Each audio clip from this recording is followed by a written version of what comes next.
ICE agents in maternity wards, 500,000 DACA recipients losing their protected status, and potentially thousands of newborn babies born stateless.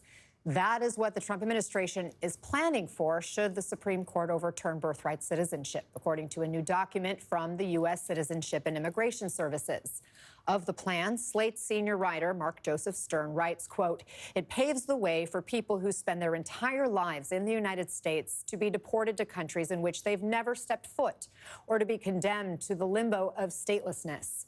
To this administration, inflicting these unconstitutional harms isn't a mere byproduct of the plan. It is the whole point. And he joins us now. Mark, you reviewed the Trump administration's plans. You say they are, quote, worse than imagined. Explain this memo that you caught your eye on. What shocked you most about what you read in it?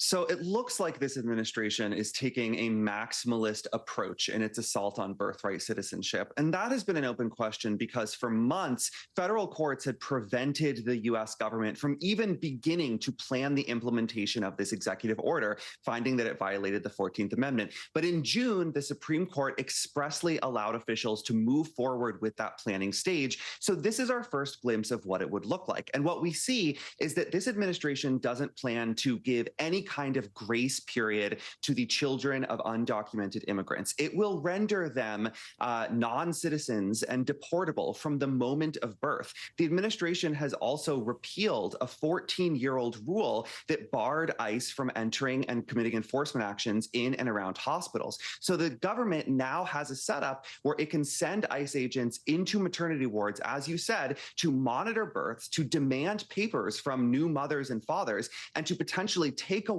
and deport their children, their infants, from the moment they're born if the parents can't prove citizenship to their satisfaction. And you point out this memo suggests the Trump administration isn't just planning to go after people who don't have legal status in the U.S. So who exactly do they want to exclude from birthright citizenship?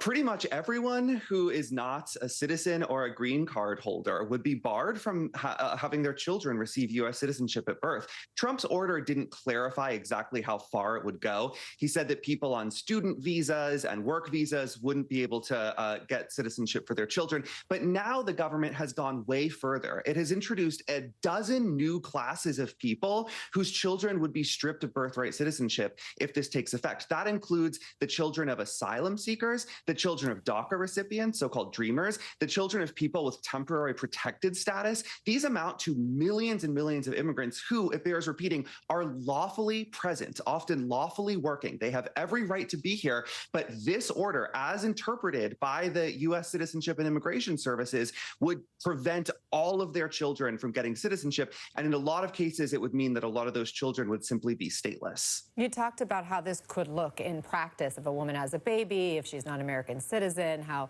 they could actually go into hospitals and take children away. Is this setting up a family separation 2.0? Why would they take a baby away? Absolutely. And in fact, the Trump administration has already started to quietly reintroduce family separation by relaxing restrictions that had been imposed over the last few years to prevent it from happening. The government seems ready to take away infants from their parents if they deem it necessary to effectuate immigration laws. And if this order takes effect, that baby would be deportable upon birth. You ask why they would do that? I mean, there's no really good reason, and it's important to remember this whole thing is unconstitutional. But I think the goal is to terrify all immigrants who might want to come to America, to show them if you come here and you have a baby, not only will your child be denied citizenship, but from the moment of infancy, from the moment of birth, they could be put on a plane, potentially without their parents, and sent to a country in which they've never stepped foot. This would be like family separation in the first administration on steroids, with a hugely disproportionate impact on the youngest and most vulnerable among us. Mark Joseph Stern, thanks for shining light and bringing us your reporting.